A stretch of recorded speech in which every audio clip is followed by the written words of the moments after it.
Kādu iespēju rīkoties?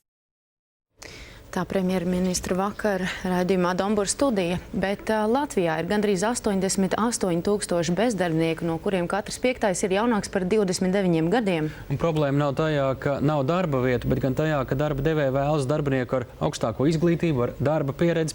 Situāciju Latvijā mazliet uzlaboja jauniešiem domāts nodarbinātības projekts, taču arī tas to būtiski nemaina. Vairāk stāsta Natālija Valdniece. Nadīna un Tatjana pavisam nesen ir ieguvušas bakalaura grādu, taču atrast darbu nav sanācis. Tāpēc labprāt iesaistījušās Nodarbinātības valsts aģentūras veiktajā projektā, kuru finansiāli atbalsta Eiropas Savienība.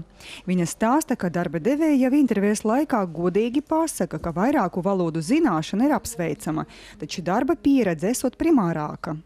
Diemžēl intervijās man pateica uzreiz, ka jābūt pieredzei un vismaz 2 gadiem. Pēc augstskolas beigšanas, protams, tas nav iespējams uzreiz būt ar pieredzi, un tas, ko diemžēl prasa mūsu darba devēji, nav īsti reāls.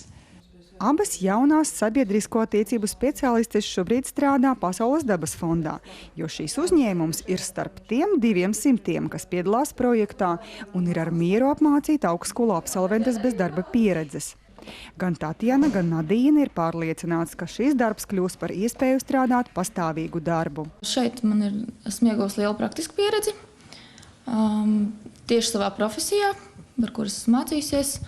Un arī šis projekts ir līdz 6 mēnešiem. Tādēļ es domāju, ka tas ir pietiekami ilgs periods, ko var arī ierakstīt CV.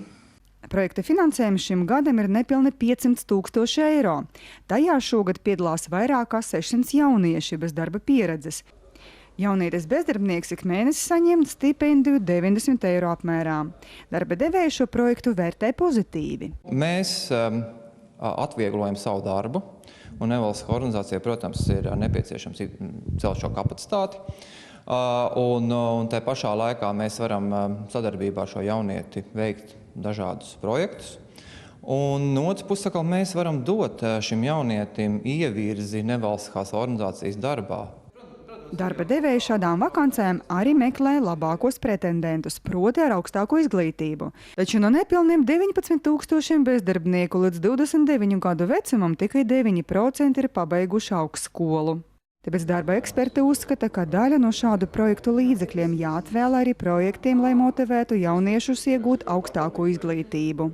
Lai augstākā izglītība mūsu valstī spētu pieražot tās profesijas, kuras ir vispieprasītākās darba tirgu, un lai arī vairāk motivētu jauniešus iet mācīties, iet iegūt izglītību.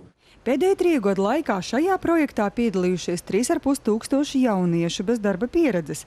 Cik no viņiem atrod pastāvīgo darbu, pēc tam nav zināms. Natālija Valdniece, Andris Damburs, LNT. Amerikāņu autobūvas gigantam